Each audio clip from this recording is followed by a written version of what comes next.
Boa noite, gente. Muito bom estar aqui mais uma vez, junto com vocês, para adorar e louvar o nome do Senhor. Vamos fazer uma oração e dar início ao nosso culto. Soberano Deus, nós te louvamos e te agradecemos, ó Pai, por mais um dia de vida, mais um dia que podemos estar aqui, sendo abençoados por Ti, sendo guardados por Ti, Senhor, em meio a esta pandemia, em meio a este isolamento. Sentimos, Senhor, a Tua poderosa mão nos guardando, nos protegendo, por isso nós louvamos o Teu santo nome e te agradecemos, Senhor. Em nome de Jesus, recebe os nossos louvores, em nome de Jesus, fala conosco, edifica a Tua igreja, fala com o Teu povo, para a glória do Teu nome, em nome de Jesus, amém.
Se dobrará, mas aquele que a te receber o tesouro maior terá.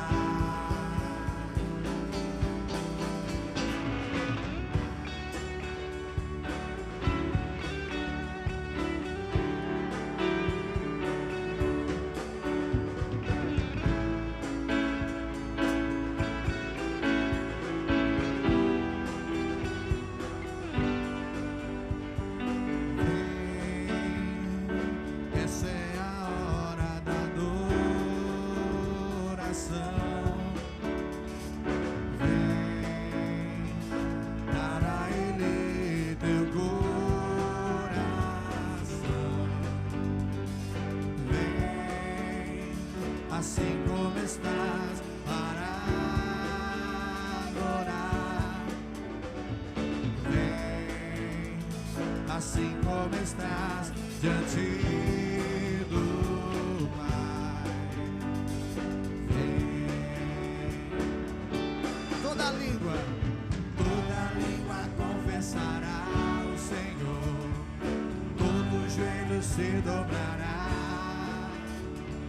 Mas ali que a te receber o tesouro maior terá. Toda língua confessará o Senhor, todo joelho se dobrará. Mas aquele que a te receber o tesouro maior terá.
consolo. Força e refúgio é o Senhor, com todo o meu ser, com tudo que sou, sempre te adorarei.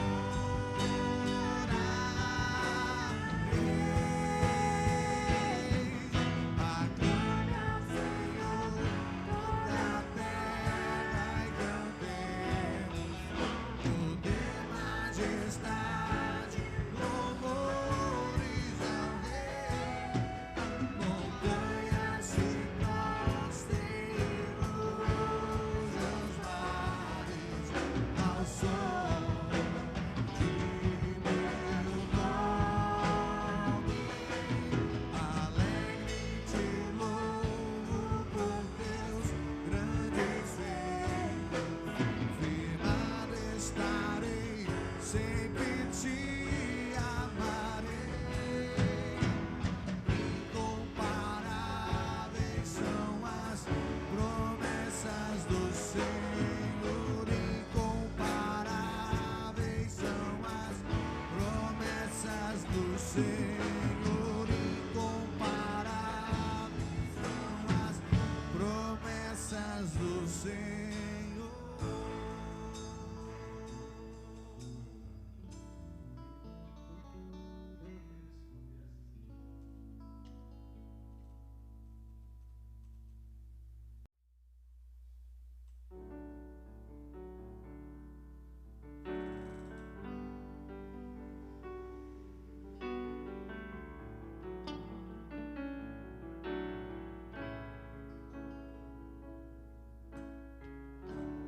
No início eras a palavra,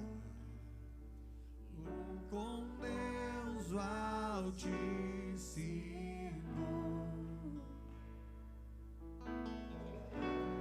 O mistério de tua glória, Cristo em ti se revelou. Oh, quão lindo esse nome é!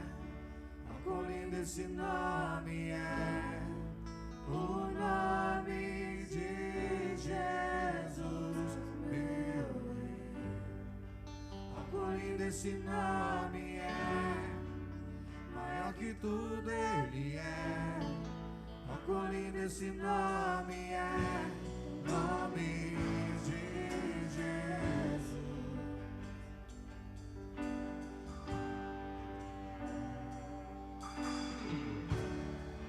O céu para buscar-nos e veio pra nos resgatar. Amor maior que meu pecado, nada vai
esse nome é mais forte que tudo é. Poderoso esse nome é, o nome de Jesus. Invencível, inigualável, hoje pra sempre reinará.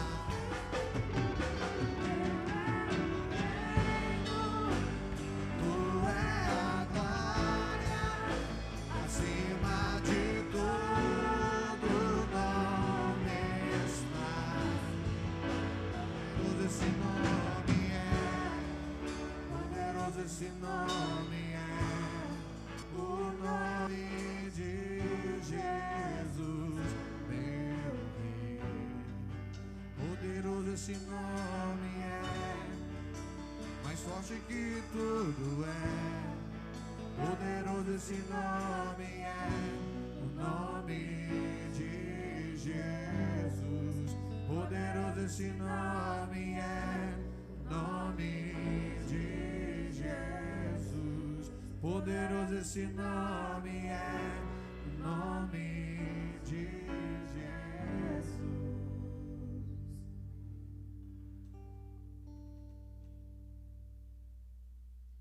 Poderoso é o teu nome, Senhor. Recebe os nossos louvores e a nossa adoração. Que sejamos, Senhor, alvo da tua graça, da tua bênção, da tua misericórdia, constantemente, Senhor, diariamente. E pedimos ao Senhor, ó Pai, que nesse momento fale os nossos corações e edifique a tua igreja. No nome de Jesus, amém. Ezequiel capítulo 37 é um texto que é relativamente conhecido de algumas pessoas, de alguns irmãos. Se você tem muito tempo de igreja, você logo vai se deparar com esse texto em Ezequiel. E eu quero responder a seguinte pergunta: como posso ter minha vida restaurada diante de tantos fatores, de tantos enfrentamentos e desafios? Como eu posso ter minha vida restaurada em Ezequiel capítulo 37. A cena que nós estamos olhando aqui é a cena em que Israel está num cativeiro e com isso eles estão experimentando do preço do seu próprio pecado e dessa forma, eles precisam ter suas vidas restauradas tanto quanto nós temos.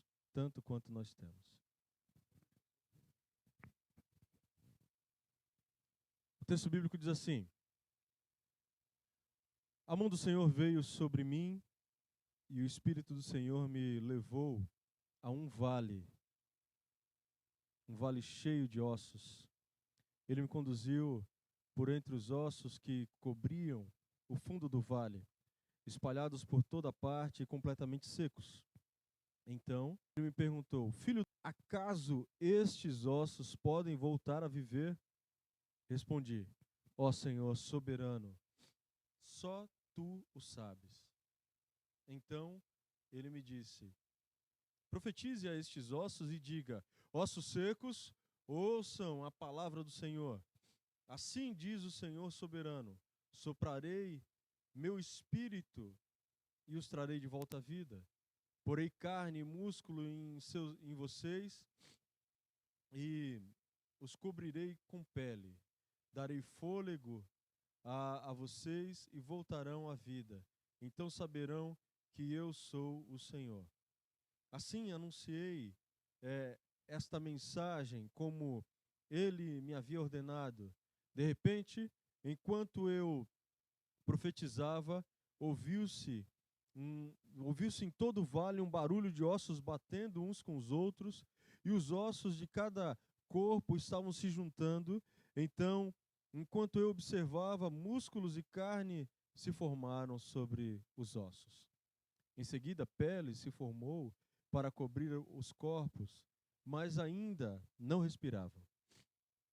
Então, ele me disse: filho do homem, profetize aos ventos, anuncie-lhes uma mensagem e diga: assim diz o Senhor soberano, o fôlego venha dos quatro ventos, sopre nesses corpos mortos, para que voltem a viver. Anunciei a mensagem como ele me havia ordenado, e o Espírito entrou nos corpos. Todos eles voltaram à vida e se levantaram e formavam um grande exército. Então ele me disse: Filho do homem, esses ossos representam todo o povo de Israel. Eles dizem: tornamo-nos ossos velhos e secos, não há mais esperança. Nossa nação acabou, portanto, profetize para eles e diga: assim diz o Senhor soberano: ó meu Deus, se abriu as sepulturas do exílio e os farei sair delas. Então os trarei de volta à terra de Jerusalém. Quando isso acontecer, meu povo, vocês saberão que eu sou o Senhor. Soprarei meu espírito em vocês e voltarão a viver, e eu os trarei de volta para a sua terra. Então saberão que eu, o Senhor, falei e cumpri o que eu prometi. Sim, eu, Senhor, falei. Vamos orar mais uma vez? Te agradecemos, Senhor, pela leitura da Tua Palavra e pedimos que o Senhor possa abrir os nossos corações, falar a cada pessoa nessa noite e que dessa forma, em nome de Jesus, tenhamos nossas vidas restauradas, assim como os ossos secos em Israel. Ajuda-nos, te pedimos em nome de Jesus. Amém. Nós precisamos ter uma coisa em mente. Israel estava passando por uma situação que era razoavelmente confortável, e eu vou dizer por quê, embora toda a escritura de Ezequiel esteja bem em meio ao exílio, puderam experimentar na época de Josias, que era rei de Judá, um pequeno período de paz. Eles experimentaram diante de uma crise na Síria, a Síria que invadiu a Israel e estava tentando invadir, ou melhor, fazendo um embargo econômico sobre Judá. Agora a Síria havia caído, porque Babilônia, um novo império, estava sendo levantado, e nesse novo império, o que estava acontecendo era que Judá parecia estar meio que esquecido diante do Império Babilônico. Então Josias, como rei de Judá, pôde experimentar um pequeno período de paz. Mas o reino de Israel, se você tem acompanhado as lives de quinta-feira, você vai lembrar que 12 tribos se transformaram em apenas 2 reinos, mas o reino de Israel continuava querendo fazer parcerias, algo que era abominável aos olhos de Deus. Israel logo fez uma parceria com o Egito, onde o faraó, um tipo de rei egípcio, Neco II, aceita essa parceria e tenta de alguma forma motivar a Síria a continuar no poder para enfrentar a Babilônia. Bem, o Império Babilônico era muito maior, o exército babilônico era muito mais incisivo e muito mais preparado, e tanto derrubou a Síria quanto o Império Egípcio, e agora também já tinha tomado Israel. Qual é o grande problema? É que Judá também vai se render aos pés dos inimigos, daqueles ditos inimigos do Senhor, simplesmente porque eles querem, em meio a essa aliança, ter um fronte de batalha que pudesse também vencer o Império Babilônico. As nossas lutas não podem ser travadas com armas inimigas. As nossas lutas são travadas com armas de Deus. Os enfrentamentos que nós temos nas nossas vidas não podem ser travados com expertise humana, com sabedoria popular, com intelectualidade apenas ou conhecimento meramente acadêmico.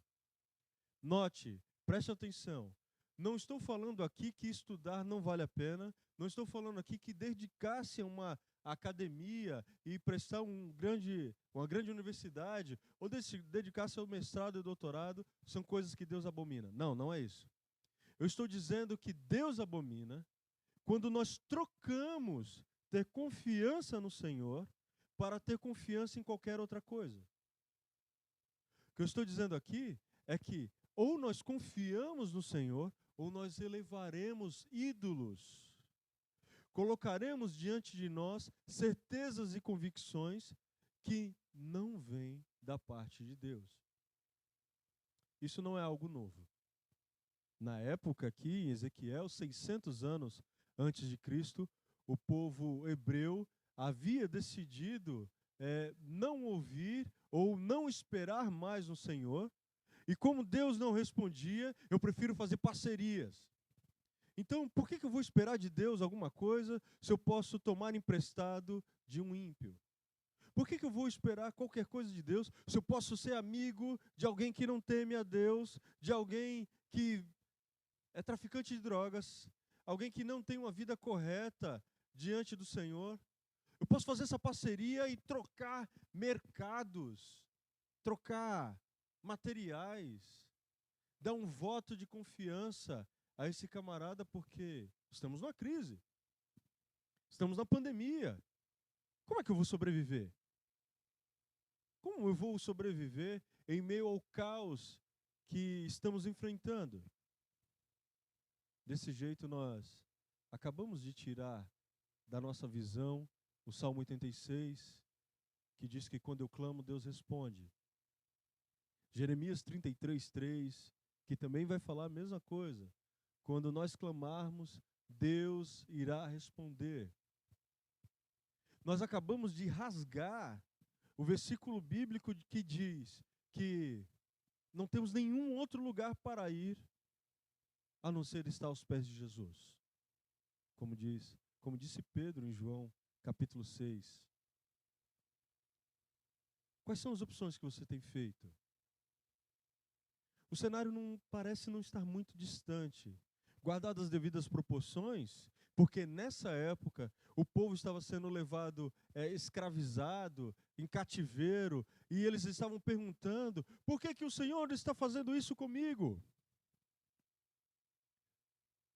Era uma pergunta que eles sabiam a resposta. Eles tinham abandonado a Deus. Tinham abandonado a Deus. O que Ezequiel está fazendo, aqui no capítulo 37, ele está redigindo, escrevendo uma experiência que ele teve com o Senhor, em que o Senhor quer ensinar a Ezequiel como ele precisa falar com o povo de Judá e de Israel, e a partir desse discurso, esperar que eles tenham seus corações transformados. E em meio a essa catástrofe, essas crises que o povo está experimentando, Ezequiel olha o vale de ossos secos e Deus pergunta para ele: Ezequiel, por acaso esses ossos podem voltar a viver? Pense, um vale que é um lugar rebaixado entre duas montanhas, e Deus conduzindo Ezequiel até aquele vale, e ele aponta para Ezequiel: esses ossos que estão nesse imenso buraco, Ezequiel, eles podem viver? E Ezequiel sabe bem como está o coração do povo, e ele sabe bem o Deus a quem ele serve. Ele nunca duvidaria de que Deus poderia transformar aqueles ossos. Mas como homem, como pessoa que está olhando o caos, como pessoa que está vendo o seu povo sendo conduzido, escravizado, como pessoa que está olhando a epidemia, a discussão política, as confrontações entre presidente e governador,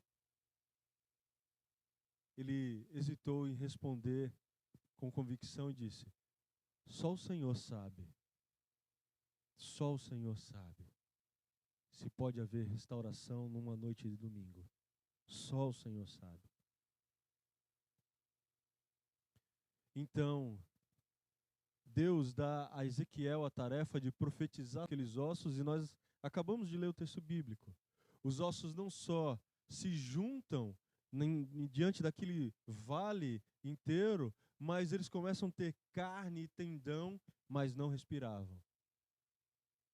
E aí Deus fala assim, olha, eles podem respirar. Profetiza sobre esses ossos, profetiza sobre os 4 ventos, uma figura que é mostrada também no Apocalipse para dizer que o Espírito de Deus, ele anda, ele não tem, ninguém sabe de onde ele vem, nem para onde vai, como diz o Novo Testamento, nos Evangelhos. E o Espírito de Deus vem dos 4 cantos do mundo. E diante dessa figura que Ezequiel está olhando, Deus fala, profetiza dos 4 cantos do mundo, que o vento entre em cada um desses corpos. Os textos, as palavras são as mais simples possíveis. Estamos falando de um povo antigo, de 600 anos antes de Jesus. Não existe questionamento do que é esse vento, porque a mesma palavra para vento é a palavra para espírito, ruar. A ideia de que eu vou soprar vida sobre esses ossos. E é o que acontece. Aqueles ossos que agora têm carne e tendões, eles começam a respirar e ganham vida em meio a um vale da morte. E a tarefa que Ezequiel vai receber agora é simplesmente: você agora tem que ir até a casa de Israel. Você agora tem que ir até o meu povo. Você precisa voltar e dizer que Israel precisa se arrepender dos pecados que eles têm feitos, das alianças com os inimigos que eles têm feito. Israel precisa deixar de lado todos os baluartes, toda a idolatria, toda a dependência que eles tinham longe do Senhor, e voltar arrependido, cabeça baixada, simplesmente porque eu sou Deus de Abraão, Isaque e Jacó.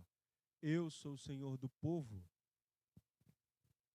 Uma tarefa que é relativamente simples, mas que não tem êxito. Ezequiel volta para pregar ao seu povo, mas ninguém dá ouvidos ao discurso que Ezequiel estava colocando ali. Porque ter sua vida restaurada é uma questão de preferência. Ou decidimos, numa noite como essa, ter vida restaurada diante de Deus, em meio às crises que nós passamos, ou nós vamos sempre experimentar do juízo do Senhor em nossas vidas. Mas Ele tem disposição, Ele tem misericórdia, Ele sempre está com a mão estendida a ouvir a oração do pecador e ouvir de um coração arrependido que existe reconciliação. Reconciliação. Eu preciso, junto com você, nesse momento, caminhar para três coisas que eu preciso saber a respeito do que é ter uma vida restaurada. A primeira delas é que Deus é soberano. Deus, o nosso Senhor, é soberano. E por que eu estou dizendo isso? Porque Deus não é pego de surpresa. Eu costumo falar isso aqui na igreja. Nós somos pegos de surpresa em meio à crise. Nós não damos ouvido à palavra do Senhor e aí nós somos pegos de surpresa. Mas Deus não é. Perceba que quando Ezequiel vai ouvir do Senhor, é o Senhor quem conduz a Ezequiel até aquele vale. É o Senhor quem se achega até Ezequiel. Veio a mão do Senhor sobre mim. É Deus que está com a mão estendida para salvar o pecador. É Deus que está com a mão estendida para ouvir a oração de alguém que se arrepende.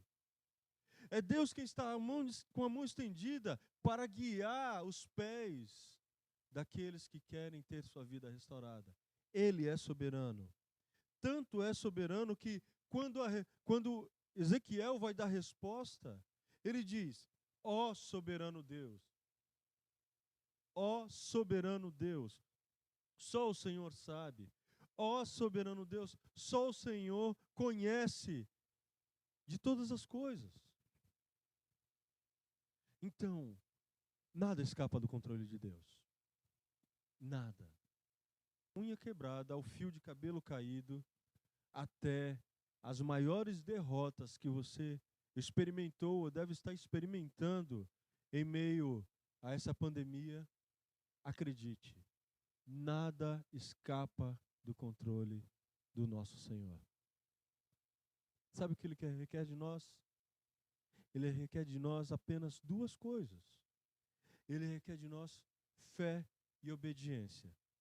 Ezequiel poderia ouvir a palavra do Senhor aqui, falando para ele ir até o vale dos ossos secos, e ele poderia falar assim: por que o Senhor está me levando para lá? O povo inteiro está em pecado. Todo o povo está vivendo alheio à tua lei. O que o Senhor quer me mostrar aqui? O Senhor não está vendo que eu tenho orado e tenho clamado para que o Senhor conserte o povo? Mas Deus tem um propósito, Ele tem a sua pedagogia própria. E eu preciso ter fé e obediência. Por isso que o texto bíblico vai dizer, no Novo Testamento, várias vezes, que sem fé é impossível agradar a Deus. Por isso que o texto bíblico vai afirmar várias vezes que o justo vai viver pela fé. Ele não vive pela fé só em meio ao caos, mas ele vive pela fé quando está tudo muito bem. Sabe como é que é viver assim? É dizer: Senhor, mais um dia que o Senhor tem me sustentado. E eu tenho certeza que é o Senhor que me sustenta. Porque se o Senhor quiser, amanhã nós nem acordaremos mais vivos. Nosso coração para de bater, a respiração cessa e nós estaremos junto contigo, no seio de Abraão.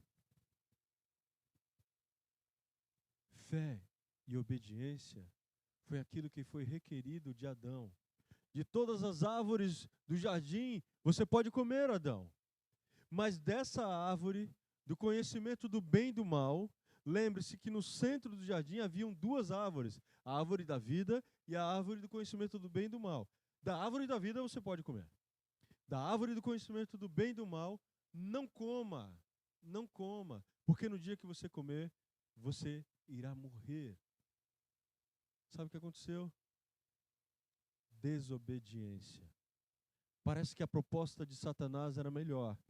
Parece que a proposta dos reinos era melhor. Parece que a proposta dos seus amigos era melhor do que confiar em Deus.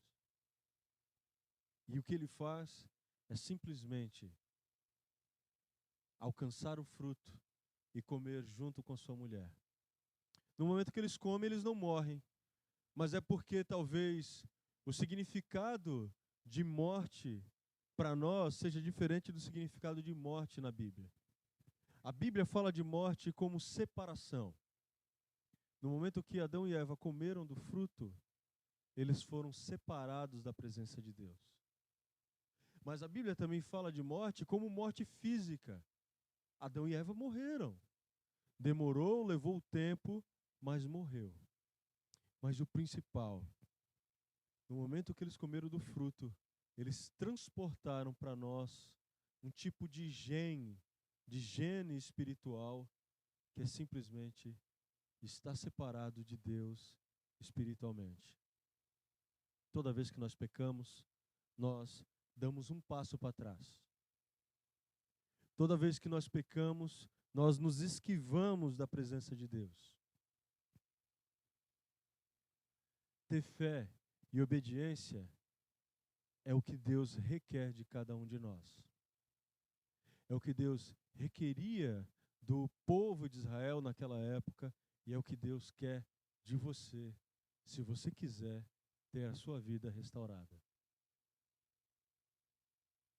Como você decide? Como você percebe a grandeza de Deus? São dois fatores importantes para que a sua vida seja restaurada. Mas não é só isso. Eu tenho que crer que esse Deus que é soberano e que exige de mim o exercício da fé e exige de mim obediência a Ele com um coração grato, não é só respeitar um conjunto de leis. Isso os fariseus faziam. No entanto, Jesus vai dizer que o pai deles era o diabo, por exemplo, em João 8. Então, o que é essa religião? O que é esse cristianismo? O que é ser um seguidor de Cristo? Estar aos pés do nosso Senhor, tendo fé e obediência. É ter coração grato. É olhar os valores e o poder de Deus revelado na sua palavra e crer que é melhor obedecer do que sacrificar. 1 Samuel capítulo 16. Crer que é melhor eu ser obediente, por mais que não me dê prazer, porque eu sei que dessa forma eu agrado ao Senhor e reconheço e tenho gratidão no meu coração por tudo isso. A nossa tendência, a nossa carne tende ao pecado. Para nós ficarmos próximos de Deus, eu preciso orar e preciso ler a Bíblia. Para eu me distanciar de Deus, é simplesmente você ficar parado, não fazer nada. Quando você não faz nada, você automaticamente se afasta de Deus. Será que esses ossos podem reviver? Cremos num Deus que restaura vidas. Restaura vidas. A promessa que ele está colocando aqui nos últimos versículos que nós lemos, no capítulo 37, é que se o povo se arrepender, ele também restaurará as vidas daquele povo. Versículo 13. Quando isso acontecer, meu povo, vocês saberão que eu sou o Senhor. Soprarei meu espírito em vocês, e vocês voltarão a viver. E eu os trarei de volta para a sua terra. Então saberão que eu, o Senhor, falei e cumpri o que eu prometi. Sim, eu, o Senhor, falei. Isso é agir por fé. Isso é identificar que existe graça do Senhor. Deus está colocando graça diante da gente. Deus está colocando a um povo pecador, um povo que tinha se afastado da presença do Senhor, um povo que tinha simplesmente abandonado a Deus, dizendo: eu tenho graça para vocês. Sejam obedientes e eu derramarei graça sobre as suas vidas. Sempre foi assim. O cristianismo é a única religião que você não faz nada para alcançar a Deus. É Deus quem nos alcança. O cristianismo é a única religião em que simplesmente Deus toca os nossos corações. E quando nós fazemos uma autoavaliação, nós percebemos que não existe nada de bom em nós que possa agradar a Deus. Romanos capítulo 3 vai dizer isso. Não existe um justo sequer, não existe quem possa fazer o bem. Mas quando Cristo morre na cruz do Calvário, e Ele sendo justo e justificador, nós nos tornamos justos nesse Deus que morre na cruz do Calvário. Mas mesmo antes, no Antigo Testamento, você lembra do povo no deserto? Lembra do povo que estava aprisionado em meio ao Império Egípcio? Se você não lembra, fica uma dica muito legal. O filme Príncipe no Egito, que é feito pelo Spielberg, né, que é um judeu, e ele escreve, ele desenha muito bem cada uma das partes do texto bíblico ali.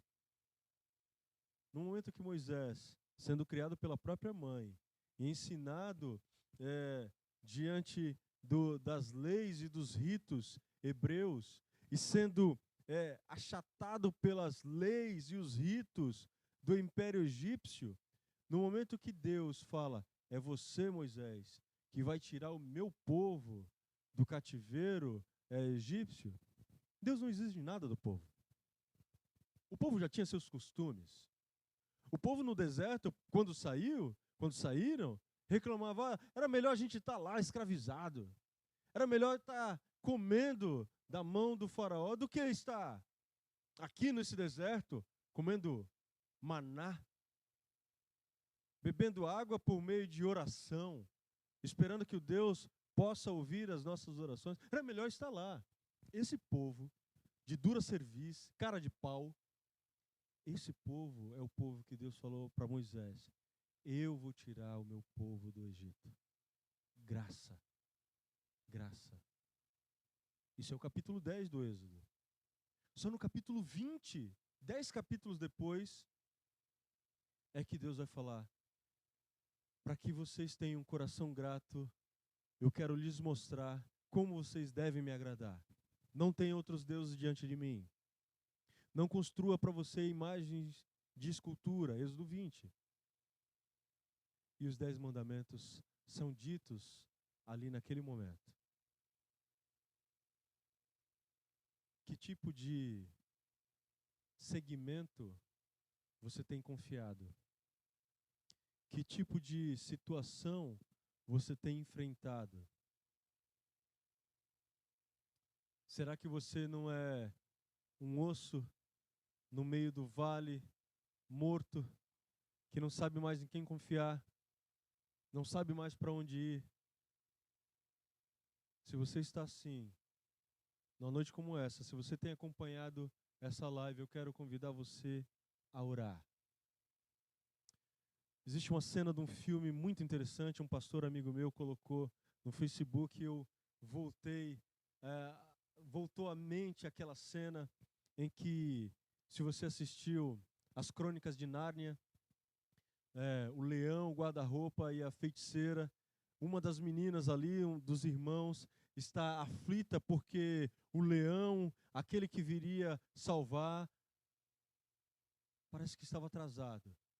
E no momento que o leão chega, aquela menina vê o leão e diz: eu sabia que você viria.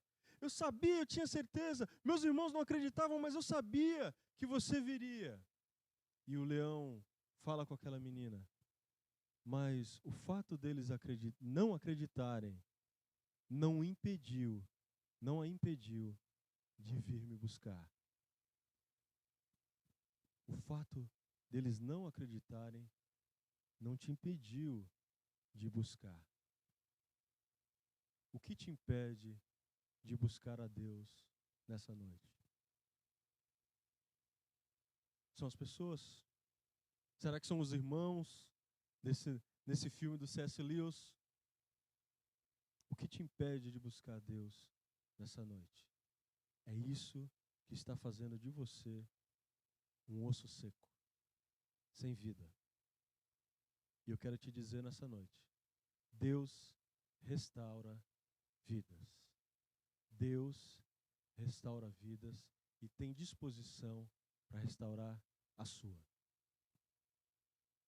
Feche seus olhos. Eu quero orar com você, mesmo dessa forma, pela internet, pela mídia, mas eu creio que a oração, ela alcança você aí onde você está. A oração, ela não está fechada em meio a templos, em meio a 4 paredes.